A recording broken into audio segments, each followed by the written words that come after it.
Efendim muzdarip olduğumuz bazı konu başlıkları var. Son dönemde artan ve ortak duygumuz bu aslında. Bambaşka sohbetlerde NTV ekranlarında hepiniz hoş geldiniz, sefalar getirdiniz. Bugün biraz ciddi şeyler konuşacağız. Çok kıymetli bir uzmanım var, konuğum. Bütün bilgilerine sonsuz güvendiğim, söyleyeceği her şeyi harfi harfine uygulayacağım, yani koşulsuz araştırmadan uygulayacağım bir isim. Biz şundan muzdaribiz. Sosyal medyada gördüğümüz zorbalık videolarından muzdaribiz. İsyanımız var. Gençlerin birbirlerine davranış biçimlerine isyanımız var. Gençlerin yetişkinlere davranış biçimlerine isyanımız var. Gençlerin zorbalığın da ötesinde bedensel şiddet uygulayıp bunu videoya çekip çok büyük bir marifetmiş gibi sosyal medya hesaplarında paylaşmalarına isyanımız var.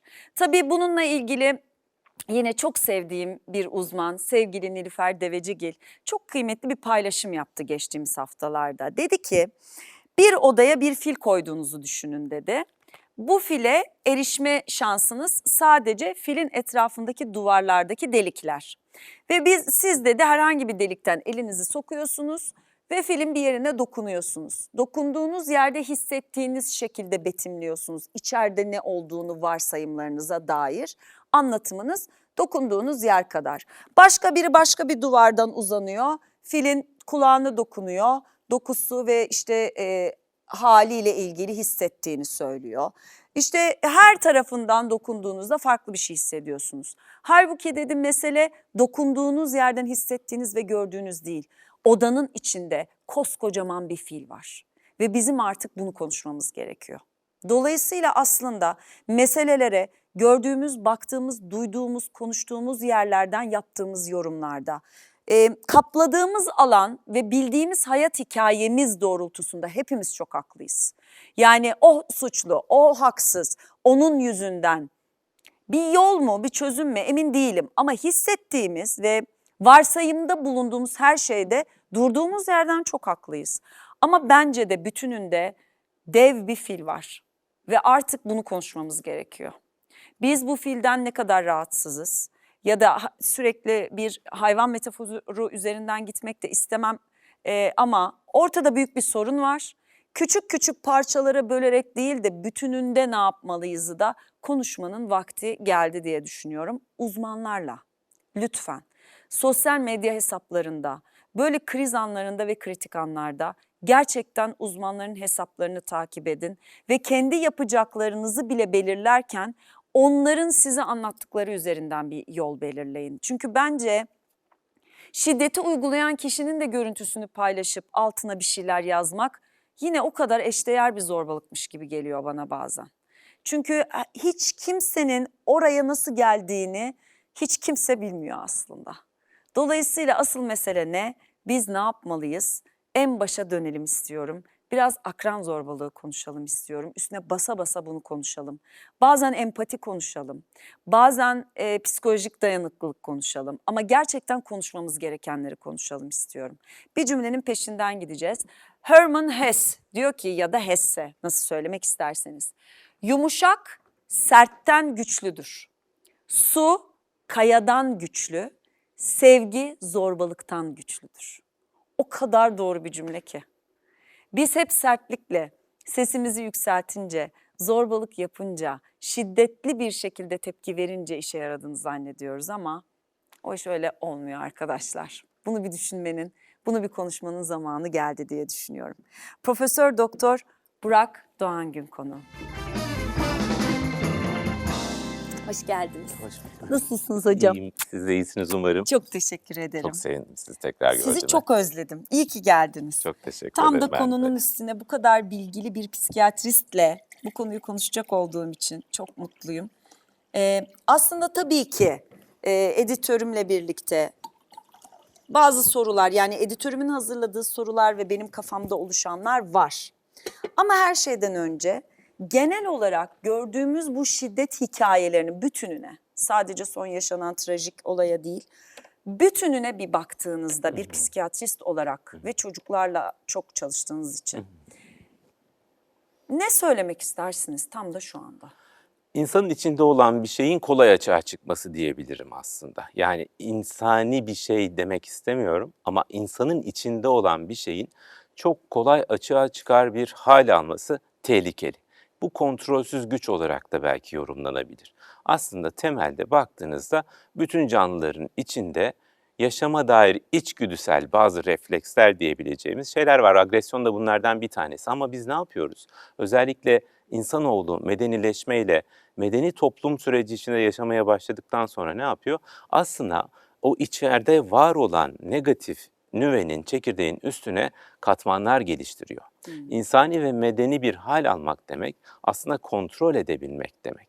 Birçok insan hayatta zorluk, sıkıntı yaşıyor.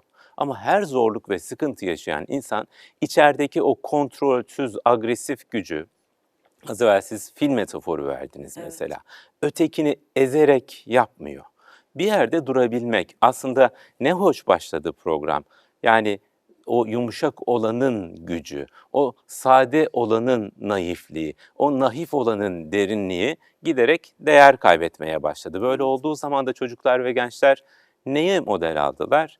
Daha hırslı bireyleri, özellikle rekabetçi bir toplum yaşam içinde öne geçmeye çalışanları, onların daha hızlı şimdi burada çabucak güçlü olma çabalarını ve böylelikle aslında kontrol kaybedilmeye başlandı.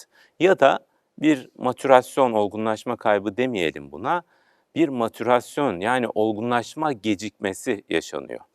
Bunlar bir araya geldiğinde yani iki faktör, yetişkinlerin olgunlaşma kapasitesinin azalması ve dürtüsel olmaları, zaten gelişmekte olan çocuk ve ergenlerin yeteri kadar matüre olup olgunlaşamaması bence kimyasal bir reaksiyona sebep oluyor. Buradaki matüreyi bize anlatır mısınız? Nedir bu? Harika bir şey bu matürasyon. Bunu çok önemsiyorum. Birçok metaforla anlatabilirim ama Evet. normalde bireyler, insanlar doğarlar, Tamam. büyürler. Evet. Kendiliğinden bile büyürler. Yani emzirin ya da belli bir şeyi verin fiziksel anlamdaki besini büyürler. Sonra gelişmeye de başlarlar aslında. Fena da değildir dışarıdan bir şeyleri görerek. Tamam. Ama olgunlaşma meselesi, özellikle ruhsal olgunlaşma meselesi çok kıymetli. Bunu şu metaforla düşünelim. Bir portakal, Tamam. bir ceviz, bir karpuz, değil mi? Büyüyor kendiliğinden. Bir şey yapmasanız da büyüyor. Bir dönem sonra da ikinci bir boyut gelişiyor. Ama o karpuzun, o cevizin içini, portakalın içini bilmiyoruz. Yani kestik diyelim ve içi beyaz çıktı o karpuzun. Bu olgunlaşamama halidir.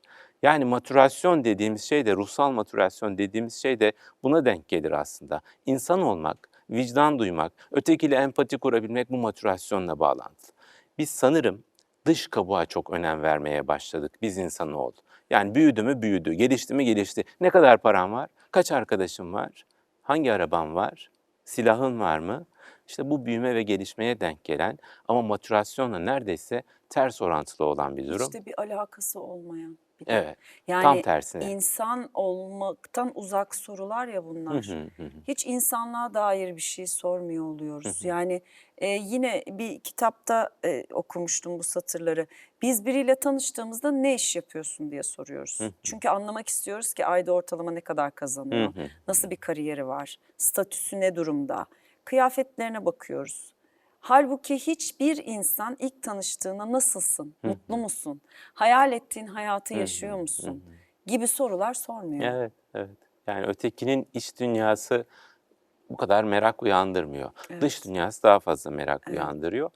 Bunu sanırım biz yetişkinler yaptık. O yüzden katıldığım her platformda zaman zaman benim hekim kimliğimi unutup hakim olduğumu zannedip suçlu soruyorlar. Ne Olmaz. güzel girdiniz programa. Evet. Ne güzel girdiniz. Yani hep bir suçlu arayarak aslında suç işlemiş oluyoruz. Evet. Bunun altını çizelim. Yani o suçlu diyerek suç işlemiş oluyoruz çünkü bunun kararı hukuki platformlarda verilir. Evet. Biz son zamanlarda yargısız infaz yapıyoruz. O Evet. masumiyet karinesine saldıran bir durum genellikle insanların adalet anlayışını da ciddi bir şekilde bozuyor. Böyle olunca da hani herkes bir suçlu arıyor ama illa bana soracaksanız diyorum, bir suçlu soracaksanız toplum.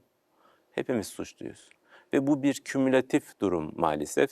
O çocuk, o ergen aslında sürekli koşturan, rekabet içinde olan, hırs içinde olan biz yetişkinleri, anne babayı görüyor ya da göremiyor bakın. Görüyor ya da göremiyor.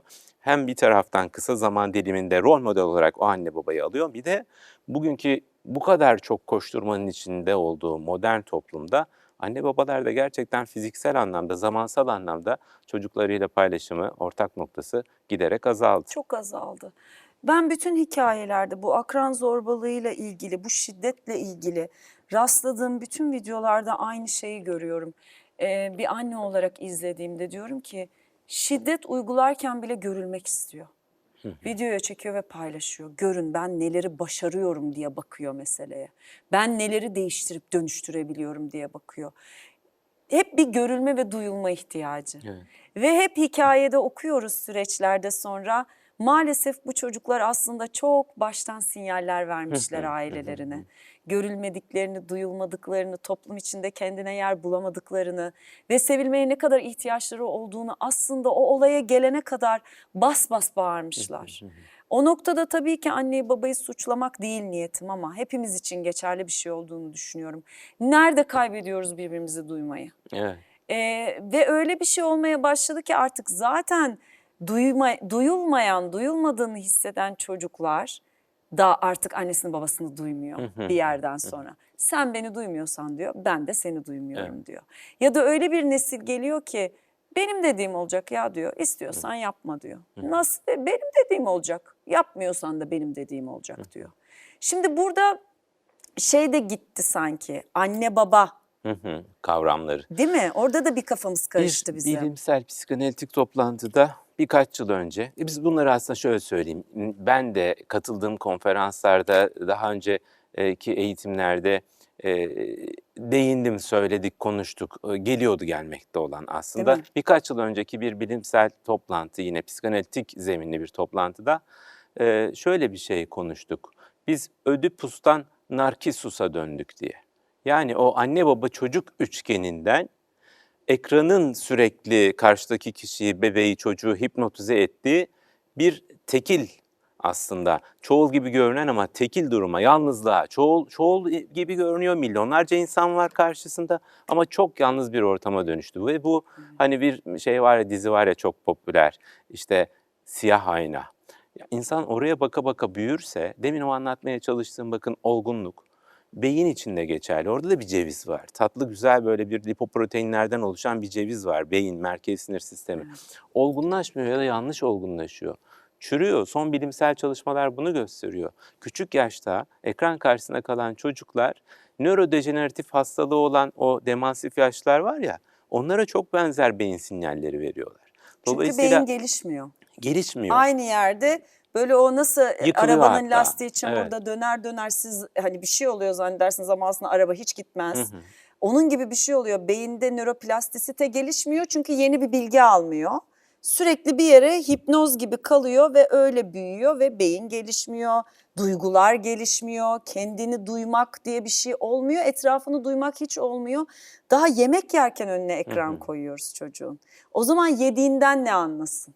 Yani koklayayım, bakayım, üstüme süreyim, yüzüme süreyim, bir tanışayım yediğimle yok. Bir ekran var ve sürekli ağzına yemek konan bir çocuk var ve çocuk Hipnotize böyle çocuk büyüyor. diyorum Ceyda Hanım, Ben de buna. öyle diyorum. Hipnotize. Hipnotize. Gerçekten de o an kopup gitmiş gibi yani. Ve zaten ekranı kapadığından çığlık çığlığa Evet. ağlamaya başlıyor. Yemek de yemiyor çünkü bu ne diyor, ben ne yapıyordum ki şu anda burada diyor, istemiyorum ben bu kaşığı diyor. Çığlık çığlığa bağırıyor, diyor ki beni oraya geri götür. Ben bunları görmek istemiyorum, ben bunlara alışık değilim. Birçok insana aslında bunları söylüyoruz, konuşuyoruz da ama geçmiyor. Kolay bir şey değil. Ya bir şey olmaz diyorlar. İnanın, burada altını çizelim. 0-3 yaş arasındaki ekran, hele hele genetik değişimlerle beraber bugün için çok tehlikeli. Altını çizelim, Çok. tehlikeli. Ciddi bir şekilde çocukların zihinsel, ruhsal yapısını bozuyor. Belki şöyle bir şey düşünebilirler ama orada bilgi var Ceyda Hanım, orada bilgi var Burak Bey. Tabii ama o video beyni geliştiriyor, renkleri işte gözü geliştiriyor. İngilizce öğreniyor küçük yaşta. Öyle değil. Hiç değil. Öyle değil. Tek yönlü bir iletişim var. Küçük çocuk aslında gelişirken demin size saydığım o büyüme, gelişme, olgunlaşma, ergenliğe gelirken de metamorfoz geçirip başkalaşma meselesini bir inşaat sistemi gibi yapılandırıyor. En altta duyular var. çok güzel söylediniz az evvel. Ağzına bulaştıracak, koklayacak, biraz dağıtacak, bulaştıracak. Sonra annesinin tepkisini görecek bir duygu. Yani sadece tat, lezzet değil ki. Ondan sonra düşünce gelişecek, sonra dil gelişecek. 4 tane D saydım dikkat ederseniz. Duyu, duygu, düşünce ve dil. Muhtemelen davranışlar bütün bunların üstüne oturuyor. O fil burada. Yani hatta bir miktar programın başında bahsettiğiniz fil burada ve hapis durumunda. Biz en son davranışı görüyoruz. Evet. Sonra da yargılıyoruz belki, toplumca yargılıyoruz. Bu çok yanlış tabii ki. %100 katılıyorum. Peki haftalardır olan biten izlediğim her tür zorbalık videosunda diyorum ki ne yapmalıyım? Nasıl bir paylaşım yapmalıyım? Nasıl bir denge kurulmalı? Hepimizi nasıl sağduyuya davet edebilirim? En azından 3-4 kişi okusa değiştireceğim bir şey olabilir mi? O noktada bir uzman olarak ne tavsiye edersiniz? Böyle bir haber düştü sosyal medyada, saldırıp hemen işte hikaye yapıp altına da lanetleri yağdırmak mı? Ben bulamıyorum. İki ucu keskin bıçak. Evet. Bir taraftan görüp bir reaksiyon verdiğinizde biz biliyoruz ki yapay zeka algoritması onu daha görünür hale getiriyor. Evet. Yani ne tepki verirseniz verin. Algoritma sizin yazdığınız kelimeye bakmıyor. Oradaki yorum sayısına, harf sayısına, kelime sayısına bakıyor. Onun kendi matematiği farklı. Evet. Hiçbir reaksiyon vermezseniz o da çok büyük bir sıkıntı ve o zaman da gerçekten farklı bir öğreti olmuş oluyor. O yüzden iki ucu keskin bıçak. Söylediğiniz bir şey bana şunu çağrıştırdı. Dediniz ki bazen buna bir hani tepki versem, vermesem suça suçla sanki karşılık veriyorum gibi oluyor ya. Evet. Küçükken bir annenin, bir babanın çocuğuna söylediği bir kelime. Daha bugün görmüş olduğum bir hastanın annesi dedi ki, okulda vuruyorlar dedi. Ben de diyorum ki, git sen de vur. Yani sana vururlarsa sen de vur. Ne olur bunu demesinler, ne olur bunu demesinler. Bu çok büyük bir sıkıntı. Akran zorbalığının da en temel kısır döngüsü de burada. Peki biz ne yapalım biz yetişkinler? Biliyorum paradoks gibi gelecek, biliyorum ikilem gibi gelecek ama o ortamları besleyecek paylaşımları da, o paylaşımlara yapılacak yorumları da herhalde biraz daha sizin gibi, işte bizim gibi belki alanda daha etkin insanlar görmezden gelecek. Ya da belki yapacağımız şey bir dönem bunu yapmayın demek olacak. Sonra belki basında böyle bir durum olacak. Geçen yine bu dönem tabii insanlar çok kaygılı ve birçok alandan çok fikir soruyorlar sağ olsunlar. Hepsi çok kıymetli. Bir tanesine dedim ki yani hani bağışlayın ne olur hani yanlış anlamayın siz tabii basından bir şey almak istiyorsunuz ama ben bunun cevabını bilmiyorum. Bunun cevabını verirsem de yanlış olmuş olur. Yargısız infaz olmuş olur gibi. Ya da ne bileyim işte o mağdurların çiğ sayılabilecek görüntüsü. Yani onları paylaşmamak da lazım. Yani herkese, hepimize iş düşüyor. Evet. Hem medyaya, hem sosyal medyaya, hem onları kullananlara, hem de onları izleyenlere büyük iş düşüyor. Zaten vefat eden çocuklar, öğretmenler, orada bir acı var. Evet. Şimdi bu hikaye büyüdükçe onların acısı da büyüyormuş gibi geliyor. Peki burada söylediğiniz bir şeye çok takılıyorum. Çünkü evet herkes bunu söylüyor. Sana biri vurursa cevaben vur. Sana ne yapıyorsa aynısını yap. Peki bu cümleyi nasıl değiştireceğiz? Oradan Harika. başlayalım mı? Ben dedim ki böyle demeyin. Anne de bana şöyle söyledi. Ne Ne diyelim? yapsın? Dayak mı yesin? Hah, Yani ne yapalım? Dayak değil. Bir çocuğun yani özellikle son dönemlerde yaşadığımız bu sıkıntılı olaylar ve çokça artan akran zorbalığında bir çocuğun en önemli ihtiyacı güvenlik değil güvendir. Güven de ailede oluşur. Küçük yaşta başlar oluşur. Anne ve babanın temsilleri olacak sonraki hayatta okulda öğretmenler, işte ne bileyim belki hekimler, hakimler, doktorlar değil mi? Bu güven temsil eden nesnelerdir. İlk başta eğer küçük yaşta bir çocuğa şunu söylersek, senin bedenin dokunulmaz. Bir. tamam. Bir başkası sana vuramaz. Burada senin bedenin dokunulmaza küçücük bir parantez girmek istiyorum. Senin bedenin dokunulmaz deyip gittiğiniz ortamlarda bir arkadaşınız öpmeye kalktığında ve çocuğunuz öpülmek istemediğinde ya o senin amcan, o senin teyzen öpsün deyip çocuğu itmek ona doğru ve öpmesini sağlamak. Git işte amcanın, teyzenin kucağına otur demek. Ya da ne var ya sarılsın sana, ne var bunda demek. O zaman çok büyük bir tezata düşüyoruz. Yani hem çocuğa beden senin bedenin diyoruz, hem de bu tarafta Beden benimse ben beni öpmelerini, dokunmalarını istemiyorum dediği noktada ne var ya? Tanımıyor musun sen onu deyip böyle itip itip öpmelerine ve sarılmalarına alan açtığınız zaman çocuk diyor ki hani beden benimdi ya. Ben şimdi kendimi burada daha sevginin içinde savunamıyorum. Nefretin içinde nasıl savunacağım gibi bir ikileme düşüyor. Çok önemli bir şeye temas ediyorsunuz. Su gibi bir şey bu. Evet. Su çok faydalı ama dozu da önemli ya. Evet. Burada bir parantez açmak gerekebilir. Tabii böyle bir durumda bütün kontrolün çocukta olmuş olması hissi de onun için çok korkutucu olabilir ama şöyle istisnaları var. Örneğin bir doktora gittiniz, doktor bedenine dokunacak mesela. Ya da O başka. diyelim ki işte Ceyda ablası geldi, işte Ayşe teyzesi geldi. Ya bence sarılabilirsin, bence biliyor musun çok tatlı birisi demek, evet Kaç yaşa buna kadar? okey. Bence hani her yaşa kadar, küçük yaşta Gerçekten da mi? olabilir, Ben sonrası mesela da olabilir. çocuklarım dokunmak istemediğinde hak veriyorum ya. Aha. Canım da olsa kız kardeşim dediğim bir insan öpmek istiyorum dediğinde Ali ya da Melisa ben istemiyorum diye cevap verdiğinde ben hak veriyorum ona. Bence hak vermek gerekiyor ama ben olsam sarılırdım, bence çok tatlı demek de bir başka duygunun aslında çocuğa geçmesi demek. Yani Anladım. iyi dokunmalar da var ya hayatta. Tabii. Yani bütün dokunmaları ya da bütün bedeni böyle bu şekilde kale gibi düşünecek olursak başka ilişkileri de bloke edebilir. Yani o iyi Anladım. dokunmaları da bir tohum gibi içinde tutabilecek bir şey. Ama emin olun bunun haritası, bunun yol haritası anne babanın tavır tutumunda, bakışında. Yani anneden o geçerse Tabii. çocuk seziyor iyi dokunmayı ama kötü dokunma geldiği zaman dokunulmaz. Öyle olursa ne olur? Hayır demeyi öğreneceksin. Nerede başlayacak bu hayır deme?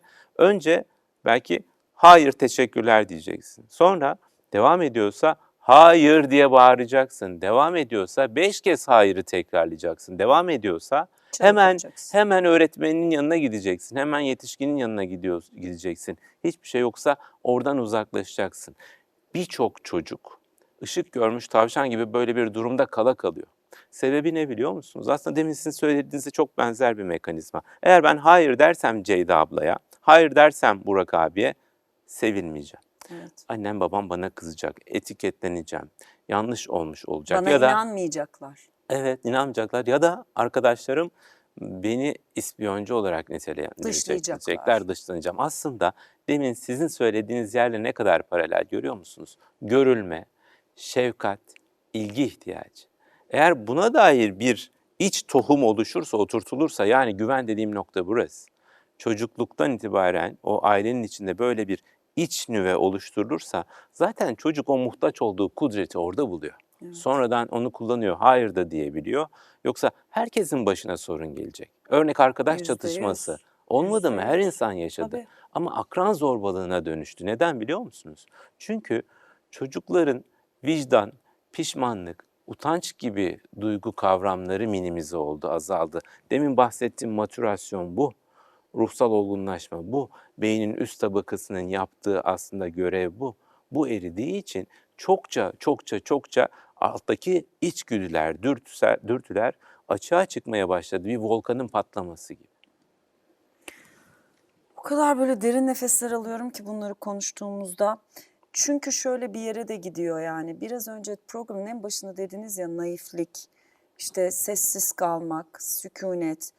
Bu artık insanın ne kadar önemli bir özelliği gibi bakmıyoruz da korkak, sesi kesildi, cevap vermedi. Ben bunu bu yaşımda da yaşıyorum mesela. Bir sürü şey oluyor, cevap vermeme hakkımı kullanıyorum. Korktu zannediliyorum. Şimdi insan tabii ki o zaman diyor ki yahu ben korkmam. Ben çok da güzel cevap veririm. Senin tonuna geçerim. Senin gibi zorbalarım. Alan ihlali yaparım. Ben bunların hepsini yaparım. Tillahını da yaparım. Ama ne gerek var? Niye buna ihtiyaç duyayım ki ben? Bu kadar sıkıntının, derdin, meselenin arasında. Ben hayatımı niye böyle bir şey kabul edip böyle bir hani ciddiye alıp bu raddede senin tonuna geçeyim ki diyorum ama 49 yaşımda. Şimdi çocukları Evet, çok tetikliyorlar. Doğru. Çocuk bunu yapabilmek anlamında mahir değil, Tabii. donanımlı değil. Şimdi orada ne olacak? Ben de diyorum tabii ki Ali'ye. Orada tabii şey diyorum yani senin sezgilerine güveniyorum. Sen dostlarını doğru seçersin. Ve okul ortamında sana iyi niyetle bakmayanı da algılarsın. Uzak dur çocuğum diyorum. Teneffüste sana iyi hissettirmeyen biriyle yan yana gelmemeye gayret göster. Bir ortamda baş başa kalma. Ve diyorum okulunda en güvendiğin bir tane insanın olsun. Bu bir öğretmen, rehber öğretmenin, müdürün, biri. Hep etrafında olan, teneffüslerde orada olan. Yani alanlarında bu öğretmene ben güvenirim, başıma bir şey gelirse seslenirim, beni kurtarır diyeceğin biri olsun. Çünkü o zorbalığında ne zaman geleceğini artık Evet. bilmiyoruz ki. Eskiden bir böyle önce kesişilirdi böyle ters ters. Sonra bir omuz atılırdı. Hani sen derdin ki geliyor. Hani eskiden onun bile bir raconu vardı, bir kademesi vardı. Şimdi yok ki. Hatta oradan arkadaşlığa dönebiliyordu işler Evet. ama neydi oradaki mesele biliyor musunuz? Demin bahsettiğim vicdani yapı ve ötekin hakkında düşünebilmek, empati kurmak. Zorbalık eylemini gerçekleştiren, burada da bir parantez açayım, zorba demiyoruz. Çünkü zorbalık bir konumdur, durumdur. Her çocuk zorbalık eylemi yapabilir. Zorba dediğimizde genelini etiketliyoruz ve kimlik gibi oluyor. O zaman geçmişte yaşadıklarını görmezden geliyoruz. Altını çizelim. Her çocuk zorbalık yapabilir. Her çocuk zorbalığa maruz kalabilir. Ne zor bir şey anne babalar açısından. O zaman tabii bir taraftan bu benim söylediğim belki insanları da tetikliyor. Yani kaygılarını artırıyor. Tabii. Ama evet dikkat kesilmek lazım. Alarmı olmak lazım. Daha sorun olmadan belki çocuklara yönelik okullarda, evde, ailede, topluma yönelik belki yani belediyelerin ya da kanun koyucuların, siyasilerin bu konu hakkında ciddi düşünmesi, çalışması gerekiyor. Ve bu sanırım sıfır şiddet politikasıyla olacak. Her alanda yani. Evet. Sadece çocuklar değil. Şiddetsiz iletişim. Evet. Ne kadar önemli bir şey. Bir de bir şey daha söylemek Lütfen. isterim izninizle. Bu- Aklıma ne geldi. olur. Yani çocuklar şundan da korkuyorlar galiba. Yani işte ben eğer arkadaşımı dışlarsam benle ilişki kurmaz. Sınıfta dışlanırım, arkadaşım olmaz. Yetişkinler bile böyle. Nasıl bir daha Yani söyleyin? eğer ben bana zorbalık yapan kişiyi dışlarsam işte bir daha arkadaşım olmaz. Ya da seviyordum o arkadaşımı. Şimdi ne olacak? Hani bir Yalnız sürü kalma korkusu gibi bir bir şeyden mi yalnız bahsediyoruz? kalma korkusu tam da. Bir sürü başka insan var, olabilir. Bunu Bunu bilmeleri evliliklerde lazım. çok görmüyor muyuz? Şiddet gören bir sürü kadın boşanmıyor yalnız kalmaktan korktuğu için. Tek başına hayat idame ettirememek korkusuyla. Burada aslında korku diye bir not aldım ama ters bir yerden korkuyu soracağım ben size. Ben biraz şimdi ben korku kültürü sevmiyorum. Ama bazı kültürlerde korkunun doğru yerlerde doğru yaptırımlar olduğunu düşünüyorum. Bu noktada ebeveyn olarak da ben çocuklarımın benden korkmasını değil ama benden çekinmesini isteyen bir anneyim. Sınırlarım çok nettir. Hatta arkamdan da bazıları konuşur öyle çocuklar Ceyda'dan korkuyor. Halbuki benim çocuklarım benden korkmaz, çekinir. Çünkü nettir benim sınırlarım. Kızımın birazcık bir nebze korkmasını isterim durumu sebebiyle. Çünkü her şeye çabuk ikna edilebilir. Ona zarar çabuk gelebilir. O noktada evet ben bunu yaparsam annem bana kızar cümlesi onun aklında olsunu ben bile isteye öyle büyüttüm. Çünkü kızımın durumu başka. Topluma karşı birinden korkması gerekiyor. Toplumdan korkmuyor çünkü benim kızım. Çok sevgi dolu bir çocuk olduğu için. Herkesi kendi gibi zannettiği için her şeye çabuk inanıyor. Ama oğlumda hiç korku ilişkimiz yok. Ama çekinme ilişkisi var. Yani bir bakar bana. Ya da işte anne böyle bir şey oldu okulda ama hani doğru mu oldu yanlış mı oldu ne dersini bir sorar. Bunu seviyorum. Ben genel olarak şöyle bir şey görüyorum. Doğru mu görüyorum? Hayata atılana kadarki yaştan bahsediyorum. İlkokuldan diyeyim ben size 24 yaşa kadar belki de. Çünkü artık bence hayata atılma yaşı da geç olmaya başladı. Bayağı gecikti. Hani biz 18 yaşında hayata atılıyorduk. Şimdi 24-25 yaşları buldu. Burada ben genel olarak bir ebeveyn korkusu ya da çekingenliği olmayan bir çocuk topluluğu görüyorum. Mutlaka belli düzeyde var ama bunun da dozunun azaldığını söylemek Evet. mümkün. Daha çok korkan sanki anne baba. Evet. O yüzden çocuk erkil bir toplum olduğunu söylüyoruz zaman zaman çeşitli toplantılarda. Aslında anne baba kendi çocukluğunda yaşamış olduğu o zorlu sıkıntılı şeyleri çocuk yaşamasın diye de korkuyor. Korku var. Korku dozu yine önemli. Evet. Tansiyon gibi, stres gibi, kan şekeri gibi korku olmazsa olmaz. Kaygı olmazsa olmaz. Eğer korku ve kaygısı yoksa bir insanın yaşayamaz. Hiçbir canlı yaşayamaz. Yani bir olası düşmandan, doğal ortamdaki düşmandan da korkacak. Evet. Yüksekten de korkacak. Yaşayabilmemiz Hızdan için. yaşayabilmemiz için bu aslında içimizde var, doğuştan beri var. İçgüdüsel bir şey, reflekslerle geliyoruz. Yeni doğan bir bebeğin yanında şöyle bir alkış Hemen yapın, irkilir. irkilir. Aslında bu bir savunma mekanizmasıdır. Bir aylık bir bebeği alın, şöyle yüzüstü çevirin. Kimse öğretmedi. Paraşüt gibi kollarını açar. Niye biliyor musunuz? Düştüğü zaman, yani kimse öğretmedi ama o kafasını çarpmasın, önce kolları bacakları çarpsın diye. Korkudur aslında bu, bir nevi. Ya. Refleks tohumudur, korku tohumudur. Belli bir dozda olacak ama o dozu öyle ayarlamamız lazım Burada ki tabii anne babanın çocuğa uygulayacağı bir şiddetten asla bahsetmiyorum. asla, Burada anne babanın çocuğun arkadaşı olmaması çok gerektiğinden, net. anne baba olup öyle bir yerde durması gerektiğinden bahsetmeye Çok çalışıyorum net. aslında. Çünkü yüzlerce arkadaşı olabilir bir Evet. çocuğun Ceyda Hanım. 10 tane öğretmeni, 5 tane teyzesi, 8 tane amcası olabilir ama unique olan, tek olan bir şey var. Bir tane annesi, bir tane babası olacak ve o annenin, babanın çocuklar arasında bir hiyerarşik farkı olacak. Ama bu hiyerarşik farkın altını çizelim bir kez daha. Yani çocuğu ketleyecek, inhibe edecek, var olan potansiyelini Yok kapatacak, edecek. yok edecek düzeyde olmaması Evet. lazım. Ama her çocuk belli bir düzeyde korkmalı. Şundan korkmalı belki. Annemi üzer miyim? Annemin acaba bana olan düşünceleri değişebilir mi? Güvenini sarsar mıyım? Güvenini sarsar mıyım? Acaba annemin bana, hani acaba bu belki kulağa tırmalayıcı gelebilir ama bana sevgisi azalır mı diye bir aklından geçirmesi lazım. Yani acaba annem hastalanır mı gibi, buna hani ne dersiniz? Ötekiyle empati yapmanın başlangıcı burada başlıyor işte. Tabii. Yani burada başlıyor. Annem benim yerimde olursa ne hisseder Ne ya da hisseder? acaba annem ben bunu yapsam ne hisseder? Çok derin bir empatik bağ Hı hı, aslında. hı. Ve ben artık çocuklarda böyle bir duygu olduğunu düşünmüyorum. Tabii orada şey de var hocam. Hem diyoruz ki koşulsuz çocuğunun yanında ol. Hani güvende olduğunu bilsin. Ama bir taraftan da tedirgin olsun. Oradaki denge nasıl olacak? Ah, evet. Yani O da sanırım biraz zor ya, hani ben ne yapsam eve giderim ve beni sarar sarmalarlar peki. evet. Hı hı.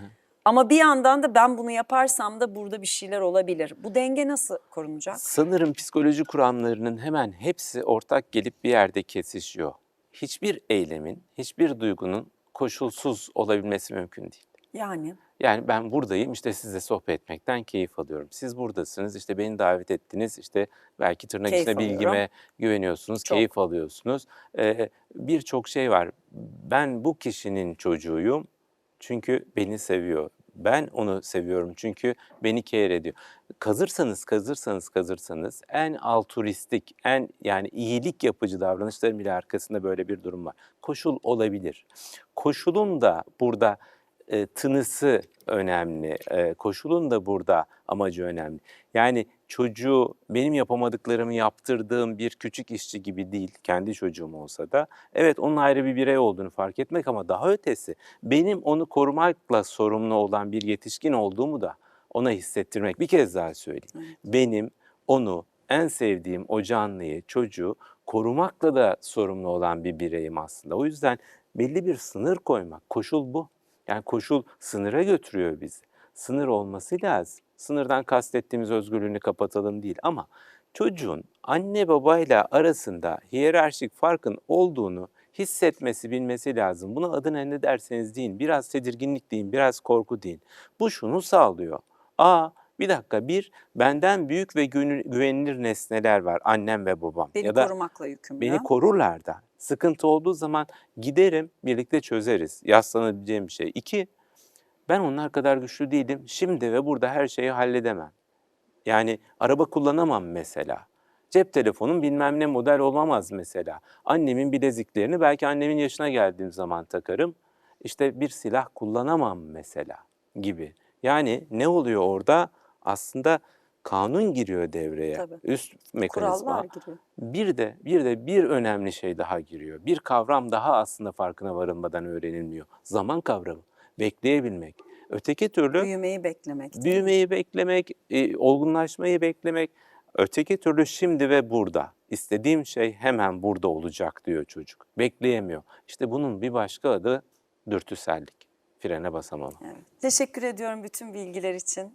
Gerçekten gene aydınlandık diye düşünüyorum. Çok Ve incesiniz. Ben de çok teşekkür ederim. gerçekten öyle ve bugün itibariyle değiştireceğiniz küçücük bir tavır, küçücük bir biçim, Yolunuzda minicik bir eklenti. İnanın bana birçok şey değiştirecek. Bu çok önemli. Bu programı tekrar tekrar izleyip Burak Hoca'yı dinlemenizi sevgiyle tavsiye ederim. Çok teşekkür ederim. Sağ olun. Bir başka bambaşka sohbetlerde tekrar bir arada olacağız. Hoşça kalın.